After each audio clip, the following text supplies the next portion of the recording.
The board thought they'd won, until Vivienne walked in holding Elias's hand and the injunction order. Gideon Barron's smile didn't fade until the screen lit up with one incoming call. Elias answered on speaker, then froze as his daughter's tiny voice whispered, "Daddy, there's a man at the door." Before we dive in, make sure to hit subscribe, tap like and share this video. The more voices we reach, the louder these stories become. And drop your city in the comments. Let's see where love finds us. The first time she speaks to him, it's past midnight, and the building feels like a cathedral built for money. Elias Hart keeps his head down as he drags his mop bucket along the glossy corridor outside the executive boardroom. The marble is so bright it reflects him back.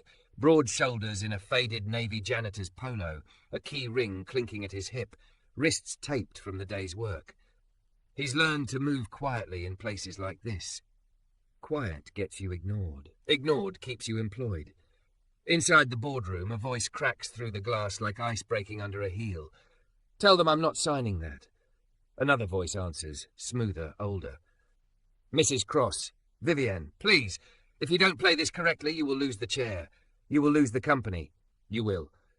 "I already lost my husband," she snaps, and the words hit Elias's chest with a strange weight, like someone tossed a stone into still water. He pauses without meaning to. Through the gap in the blinds, he catches a sliver of her. Vivienne Cross, the widow CEO everyone speaks about in low tones. She's taller than he expected, thick and undeniably curvy in a way the tabloids never managed to describe without being crude. Her white blouse is fitted, sleeves rolled, the fabric pulled tight across her hips when she leans over the table. Her hair, pale blonde, glossy, falls in waves over one shoulder, and her lipstick is a deep, controlled red that doesn't quite match the tremble in her jaw. She looks like she could break the world in half. She also looks like she's holding herself together with her fingernails. Elias turns away before he's caught staring. He has rules. Don't watch them. Don't listen. Don't get involved. Rules keep you alive in buildings owned by people who could erase your life with a phone call. He pushes the bucket forward. The wheel squeaks once. Traitorous. The boardroom door swings open. "Hey!" Elias freezes. Slowly, he looks up. Vivienne stands in the doorway like a storm dressed in silk. Her blue eyes cut straight through him, not mean, sharp, searching like she's trying to decide whether he's real. Behind her, a man in a suit, grey hair, expensive watch, stares at Elias as if janitors are furniture that shouldn't speak. "Yes, ma'am," Elias says automatically. "What's your name?" she asks. "Elias Hart." The suited man scoffs softly. "Vivienne, it's late. We can't." "I asked him," she says without turning. Then, to Elias, softer but still commanding, "You work nights?" "Yes." "How long?" 2 years, Elias answers. "Maybe a bit more. Started when..." He stops. Started when his daughter's mother left and the rent rose and the daycare costs turned into a second mortgage.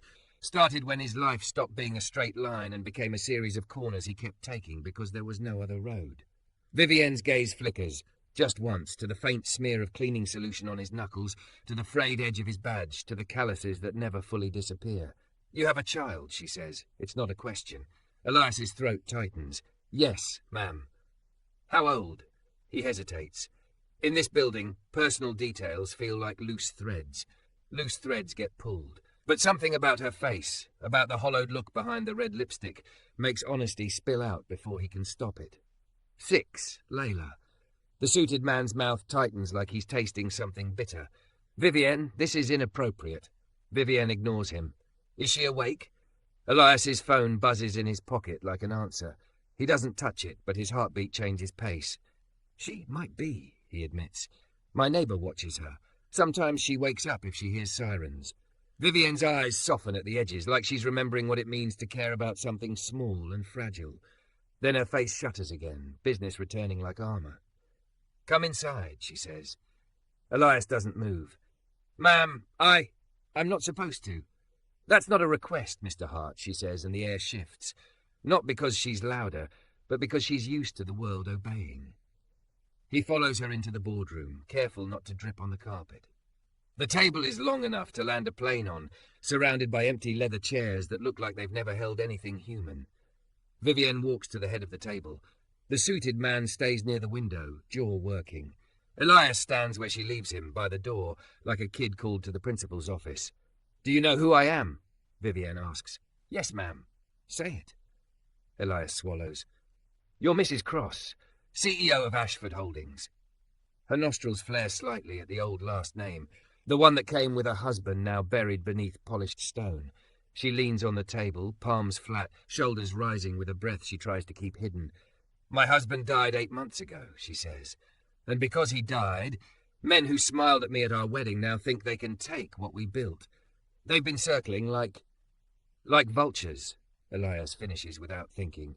The suited man snaps. Excuse me. Vivienne's gaze flicks to Elias again, and for the first time her mouth curves. Not a smile, not quite. Something like relief at hearing a truth said plainly. Yes, she says, exactly. Elias wants to step back, apologize, vanish. But Vivienne keeps talking, words spilling as if she's held them behind her teeth too long. There's a clause, she says, a trust clause. When Henry's father set it up, he built in a requirement. Old money, old rules. If I'm not remarried by the end of the year, the board gets voting control until a suitable family successor is appointed. She laughs once, sharp and humorless. Which means they get control. Forever. Elias stares. That's insane. It's legal, the suited man says quickly. And it's real. We've already tried to challenge it. Vivienne's fingers curl against the table edge so hard her knuckles pale. They offered me a deal tonight. Marry who they pick, keep the company under their supervision, smile for the cameras, or refuse and watch them tear down everything Henry and I built. Elias's mind flips through his own problems. Rent due Friday, Layla's school fee, the dentist appointment he keeps pushing back because the copay makes him sweat. None of it belongs in this room. None of it touches the kind of power that can rewrite lives with a clause. Vivienne turns toward him fully now, and the room feels smaller. I need a husband, she says. Elias blinks, sure he misheard. Ma'am? A legal husband, she corrects. Public enough to satisfy the clause. Private enough not to give them access to me. The suited man's eyes widen. Vivienne, no. Vivienne's gaze never leaves Elias. I've watched you for months, she says, and Elias feels heat creep up his neck. You don't drink at the holiday parties. You don't flirt with the assistants. You don't take pictures with people who didn't ask. You come in, do your work, and go home. Every night at exactly 12:32, you check your phone and your face changes like you're holding your whole world in one notification. Elias's chest tightens. You're a single father, she continues, which means you understand duty and you understand sacrifice, and you're the one person in this building who has never asked me for anything. The suited man steps forward. This is reckless. This is... Vivienne whips her head toward him. Get out. He hesitates, stunned. I said get out, she repeats, voice low and final. Close the door. The man glares at Elias like this is somehow his fault, then leaves. The door shuts. Silence rushes in, heavy and expensive. Elias stands frozen, palms damp. Vivienne's shoulders sag a fraction once they're alone, like she's tired of being made of steel. Then she straightens again and walks closer, close enough that Elias can smell her perfume, something soft and warm beneath the sharp edge of power. Vanilla and something green like crushed leaves. I'm going to be blunt, she says, because I don't have time for gentleness tonight. Elias's phone buzzes again, urgent. He shifts, anxiety flaring. My daughter. I know, Vivienne says, and her eyes flick to his pocket. Answer it. He hesitates, then pulls the phone out. The screen reads, Mrs. Aid, neighbour. He answers, voice tight. Yes. Ely, Mrs. Aid says, breathless. Layla's crying. She had a nightmare. She's asking for you. Elias closes his eyes. Guilt hits like a fist. I'm coming, he says immediately. 5 minutes, 10. I'm leaving now. He hangs up and looks at Vivienne, panic rising. Ma'am, I have to go. Vivienne watches him with something unreadable. Then she nods once, as if the confirmation matters more than anything he could have said. Good, she murmurs. That's exactly why it has to be you. Elias's stomach drops. What do you mean? Vivienne steps closer. Close enough that her presence fills his lungs. I'm offering you a contract marriage, she says. A year. Maybe less if I can break the clause. Full pay increase, benefits for your daughter, housing, security, everything you've been denied because the world doesn't reward good men who mop floors. Elias stares at her, throat tight. You can't just buy me. Her jaw clenches. I'm not buying you, she snaps, and for a second the grief shows again, raw. I'm asking you to save my company. Elias shakes his head slowly. That's not my fight. Vivienne's eyes harden. Then I'll make it your fight. The words land like a slap. Elias's voice drops. Ma'am. Vivienne lifts her chin, every inch the CEO again. Marry me, she says, each syllable sharp as glass, or you're fired. Elias goes still. He thinks of Lila's small face in the dark, tears on her cheeks. Thinks of rent. Thinks of how quickly life falls apart when you lose a paycheck. Thinks of pride, and how pride doesn't keep the lights on. Vivienne's gaze doesn't waver, but something trembles in her breath, like she's just as trapped by her own ultimatum. Elias's hands curl into fists at his sides, and when he finally speaks, his voice is rough, furious, and heartbreakingly tired. You don't get to threaten me with my child's hunger, he says. You don't get to turn my life into a chess move. Vivienne flinches, just once. Outside the window, the city keeps shining like nothing in the world is breaking. Elias swallows hard. Then he whispers, like the words taste like blood. When do you need an answer? Elias doesn't sleep. He gets home to the cramped two-bedroom where the paint peels at the corners and the hallway light flickers like it's tired too. Mrs. Aid is on his couch with her wrapper tied tight, Lila tucked against her side, cheeks wet and eyelashes clumped from crying. The second Lila sees him, she launches herself off the cushion like a small comet. Daddy! He catches her, kneels and holds her so tight he feels her little ribs expand against his chest. Her hair smells like cocoa butter and bedtime tears. I'm here, he murmurs, rocking her the way he did when she was a baby and the world was loud and she needed him to be quiet. I'm here, Star. Lila's fingers clutch his shirt. I dreamed you didn't come back. The words punch right through him. He kisses her forehead, once, twice, like he can seal the fear back inside her safely. I always come back, he promises, and hates how quickly his mind adds, as long as I still have a job. After Mrs. Ade leaves, Elias sits on the edge of Lila's bed until her breathing evens out. He watches the rise and fall of her small chest, the way her fist stays curled like she's still fighting the nightmare. Then his phone lights up. No caller ID. He stares until it stops ringing. It rings again and again. Finally he answers, voice low. Hello? Vivienne's voice comes through, softer than it was in the boardroom, tired, controlled. Mr. Hart. It's Elias, he says before he can stop himself. Then he regrets it. Familiarity feels dangerous. A pause. Elias, she repeats, as if testing how it tastes. I'm sorry. About your daughter. He almost laughs. Sharp, humorless. You threatened my job and now you're sorry. Another pause, longer this time. When she speaks again, something brittle edges her words. You asked when I need an answer. Elias looks at Lila's door, like he can protect her with his eyes. When? By morning. But Vivienne says, there's a board vote at 10. If I walk in without a fiancé, without a plan, they'll take the chair. And if they take the chair... She inhales, a steadying breath. They'll start cutting. They'll start with the people they consider replaceable. Janitors, night security, receptionists, the invisible ones. Elias's jaw tightens. So you're using me to save yourself? Vivienne's voice drops. I'm asking you to save something that feeds thousands of families, including yours. Silence stretches, thick as wet cloth. Elias hates that she isn't wrong, hates that his morals have to wrestle his daughter's needs. Don't do that, he says, rough. Don't make this sound like charity. It isn't, Vivienne replies. It's survival, mine and yours. And if you say yes, I'll never threaten your livelihood again. I swear it. Elias almost says no out of spite alone. Then Lila shifts in her sleep and whispers, Daddy. His chest caves in. Send the details, he says, and the words taste like metal. But I'm not your possession. Vivienne exhales like she's been holding her breath for months. No, she whispers. You're not. He ends the call and sits in the dark until dawn presses its grey hand against the window. By 9 a.m., Elias stands in a conference room on the 32nd floor that smells like lemon polish and expensive coffee. He feels wrong here, work boots on carpet, hands too rough for the glass table, skin too dark for the stares that flick toward him, and away like he's a problem someone doesn't want to name. Vivienne enters without a sound, and for a moment Elias forgets to breathe. She's dressed in a fitted ivory suit that makes her curves impossible to ignore. Hips full, waist cinched, shoulders squared like she's carved out of marble. Her pale blonde hair falls in glossy waves, and her lipstick is the same controlled red, but her eyes look different in daylight. Less storm, more bruise. A man with a neat beard and legal calm stands beside her with a folder. "Mr. Hart, I'm Adrian Lowe, counsel for Miss Ashford." "Mrs. Ashford," someone corrects automatically from the doorway. Vivienne doesn't flinch. "Miss Ashford," she repeats, sharp enough to cut. Then she turns to Elias, and the edge fades just a fraction. "Thank you for coming." Elias nods once.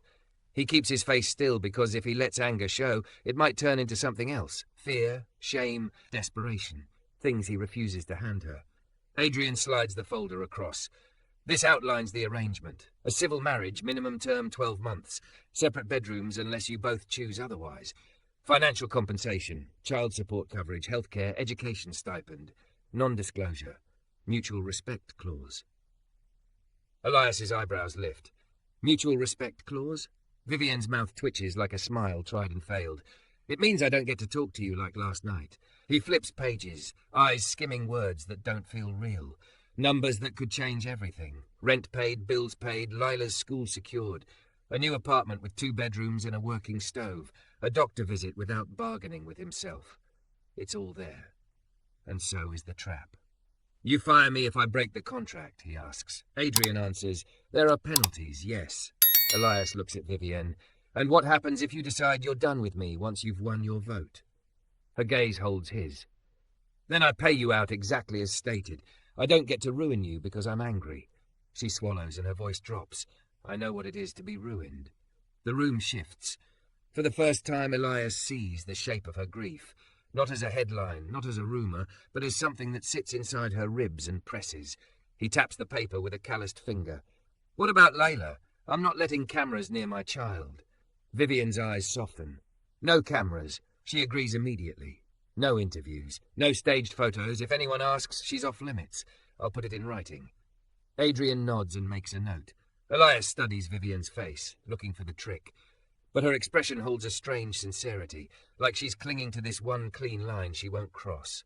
Outside the glass walls, assistants hurry by with tablets and perfect hair.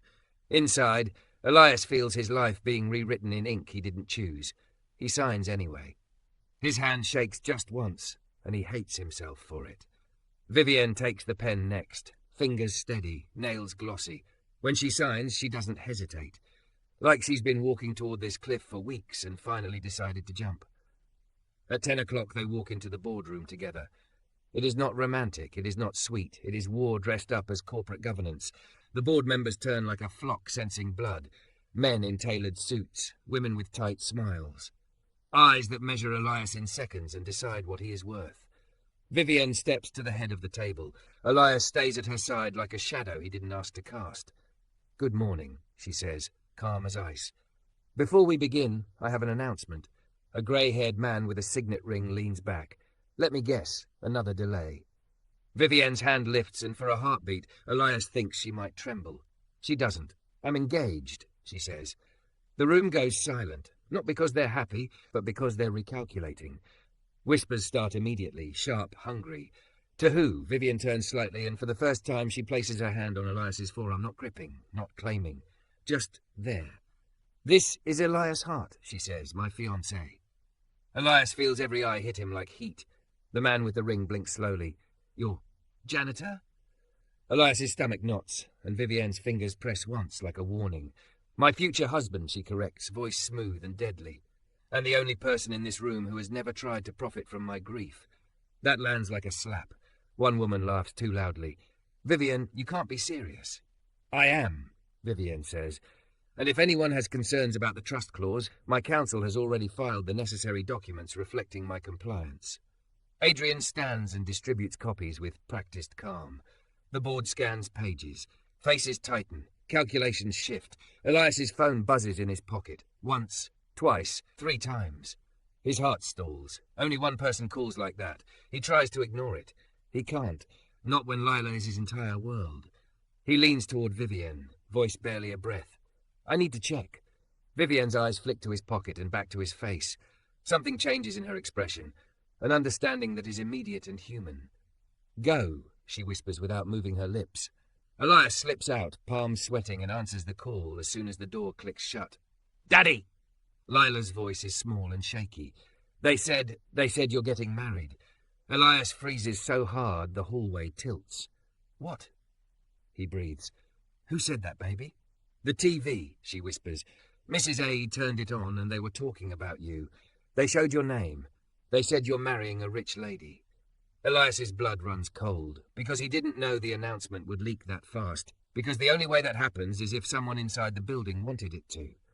And because suddenly, this isn't just about him being trapped, it's about his daughter being exposed. He looks back through the glass wall of the boardroom, sees Vivienne standing tall at the head of the table, curves wrapped in ivory power, face composed, eyes like steel. And he realizes with a sinking certainty that someone has already decided to use Layla as leverage. "Listen to me," Elias says into the phone, voice shaking with fury he can barely hold. "You stay with Mrs. Aid. You don't open the door for anyone. Anyone. You hear me?" "Daddy, I'm scared." "I know," he whispers, and his throat burns. "I'm coming." He hangs up and turns back toward the boardroom, and sees a man in a suit at the far end of the hall, watching him with a polite smile that doesn't reach his eyes. The man lifts his phone as if he's just finished sending a message. Then he mouths two silent words, slow and deliberate. Elias didn't wait for the boardroom door to open again. He stood in that polished hallway with his phone still hot in his palm and watched the sweeted man at the far end. Clean haircut, calm smile, eyes too sharp to be friendly. The man didn't rush. He didn't flinch. He just looked like someone who'd already done the worst thing and was waiting to see if it worked. Elias walked toward him, bucket forgotten, boots silent on carpet. "What did you do?" Elias asked. The man's smile thinned. "Mr. Hart, congratulations. Big day." Elias's hands curled into fists. "You put my kid on TV." "News moves fast," the man said lightly. "People love a fairy tale. Widow CEO, hardworking father, it plays well." Elias stepped closer until the man had to tilt his chin up to keep the smile. "Don't talk about my daughter." Something cold flickered in the man's eyes, pleasure at being heard, at being feared. Then keep her out of grown-up rooms. Elias's breath hitched. For a second, he saw only Lila's face, small and wet, asking him not to disappear.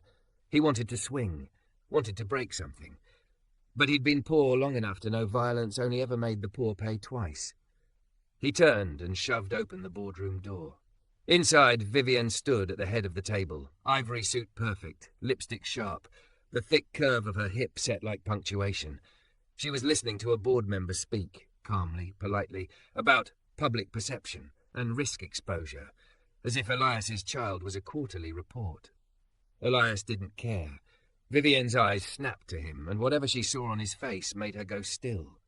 He didn't raise his voice. He didn't need to. "They have my daughter," he said, and the room changed.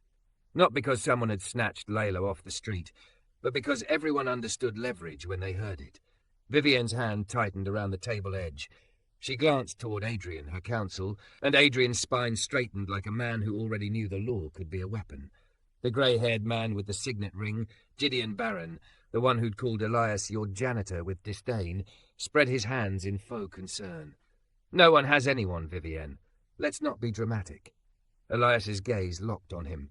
"My child heard my name on the news 10 minutes after you announced this. That isn't an accident." Vivienne's throat worked once. She lifted her chin.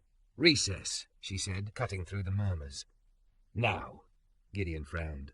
"Vivienne, I said recess." Her voice didn't rise. It didn't have to. It was steel wrapped in velvet. "And if anyone in this room has contacted media outlets without approval, I will tear their contracts apart clause by clause and feed them to the SEC. They filed out slowly, offended, shocked, hungry for chaos. Elias didn't move until the door shut behind the last one. Then he turned to her, and the anger finally broke loose. "You threatened me," he said, voice rough. "You dragged my life into your war, and now my daughter is afraid in her own house because you needed a husband on paper." Vivienne's face flinched like he'd struck her. For the first time since he'd met her, the CEO mask slipped completely. "I know," she whispered. Elias laughed once, bitter. "Do you?" Vivienne took a step toward him, then stopped, like she remembered he'd said she didn't get to corner him. Her hands lifted, palms open at her sides, not reaching. "I shouldn't have said it like that," she said. "I shouldn't have said it at all. I was drowning, and I grabbed the first thing that looked solid." Elias's jaw clenched. "I'm not a life raft." No, Vivienne agreed immediately, and her eyes shone, blue and bruised.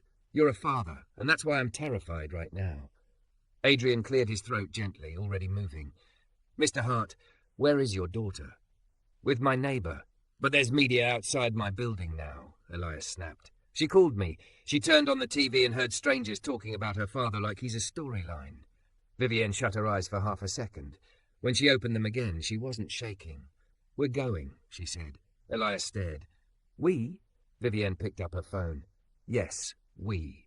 She made 3 calls in under a minute, short, sharp instructions, a private driver, a security detail that reported to her directly, not facilities, a separate elevator route. Adrian filing an emergency restraining order and a privacy injunction. Elias didn't know what half those words meant in practice. He only knew his daughter was scared, and Vivienne moved like she could bend reality until fear had no room to breathe. They left through a service corridor and down a freight elevator that smelled like metal and cleaning solution. Vivienne's heels clicked once, then she slipped them off without comment and walked barefoot on cold concrete, suit still immaculate, hair still glossy, as if saving a child mattered more than looking untouchable. Outside, a black SUV waited with the engine running.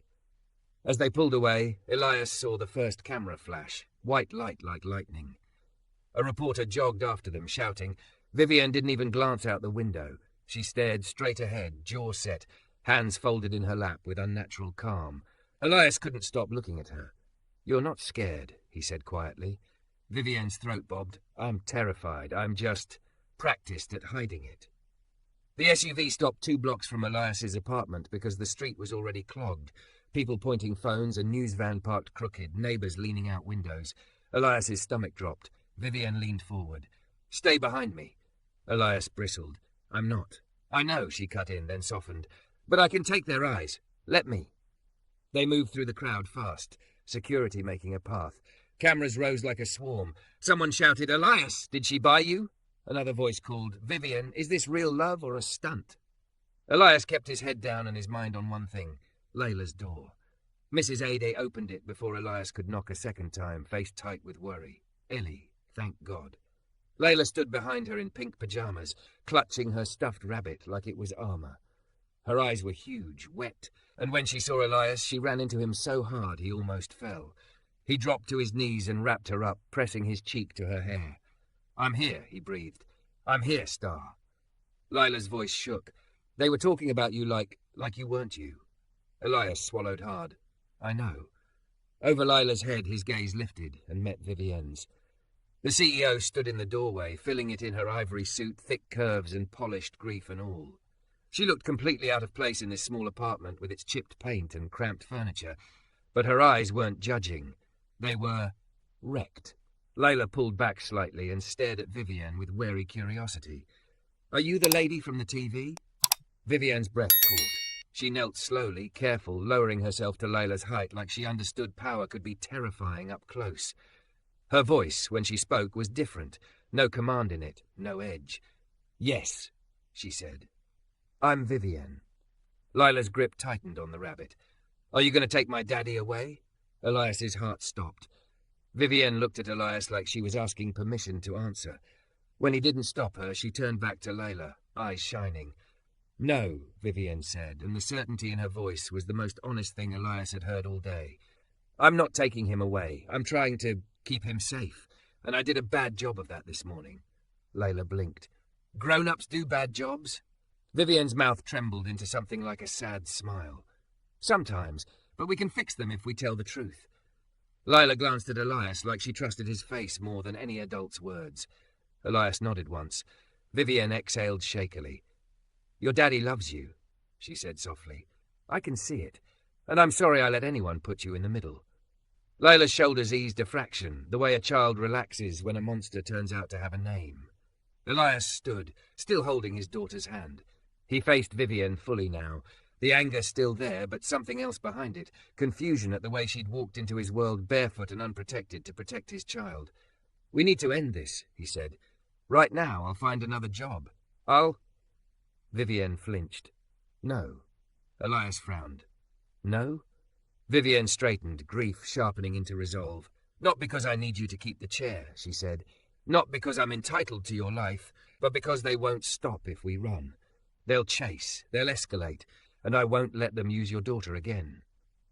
Adrian stepped in, holding up his phone. We have the source, he said quietly. The leak came from Gideon Barron's executive assistant's email, and we have a recorded call. Gideon telling a reporter the story goes public today because it will force Vivienne's hand. Elias's stomach turned. Force her hand to what? Vivienne's eyes went flat and dangerous. To marry who they want, she said. To keep me controllable. Elias looked at her, really looked.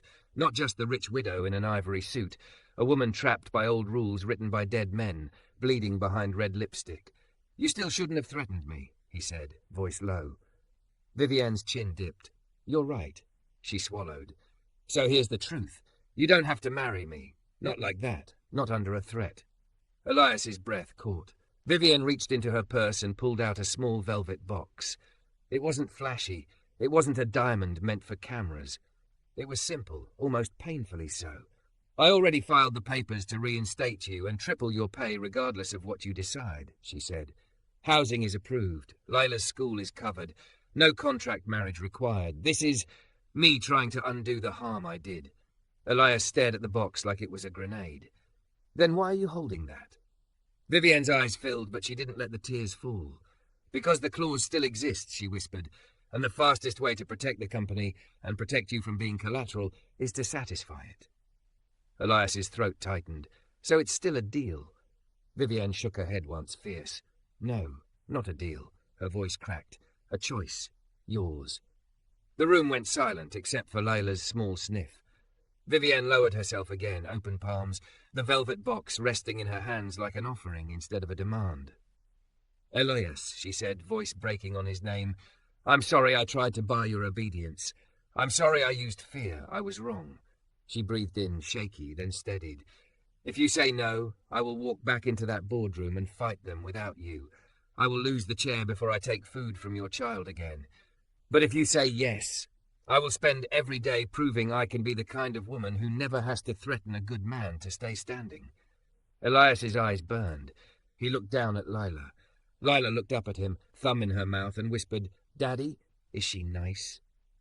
Elias's chest broke a little at how simple his daughter's question was, how huge it was. He looked at Vivienne, this thick, curvy, beautiful woman in an ivory suit kneeling on his worn carpet, barefoot, eyes wet, pride stripped down to something raw. Then he looked at the cracked corner of his ceiling, at the place the building always leaked when it rained. He thought of hunger, of fear, of the way men like Gideon Barron treated people like him as disposable. Elias exhaled slowly, like he was letting go of something heavy. I'm not marrying you because you cornered me, he said, voice trembling. I'm not marrying you because I'm afraid. Vivienne's eyes squeezed shut, and a tear finally slipped free. Elias swallowed hard. I'll marry you, he continued, and his voice went softer, steadier, because you came here, because you looked my daughter in the eyes and told her the truth, because you're giving me a choice you could have kept for yourself. Vivienne opened her eyes, stunned. Elias's hands shook as he reached out, not grabbing, not claiming, just offering his palm. But if we do this, he said, we do it my way. Vivienne's lips parted. What's your way? Elias looked down at Lila, then back at Vivienne, and something fierce rose in him, protective, unbreakable. You don't tell me, marry me or you're fired ever again, he said. You ask, like a human being, like I matter. Vivienne nodded, tears on her cheeks, red lipstick still perfect because she'd learned how to survive on camera. Then she lifted the velvet box with both hands, like it weighed more than money. Her voice came out barely above a whisper. Elias Hart, she said, shaking, will you marry me? Elias didn't answer immediately. He knelt beside her so he was level, so his daughter could see his face, so the choice would be real and visible and honest. He took a breath. And then, with his daughter's small hand gripping his wrist like a blessing, he said, yes. Outside, the street noise swelled. Reporters, cameras, hungry voices. Inside, Vivienne's shoulders dropped as if a lifetime of loneliness finally found a place to rest. And somewhere in the hallway beyond the apartment door, a phone camera clicked, quietly capturing the exact moment their headline turned into something the board could no longer control.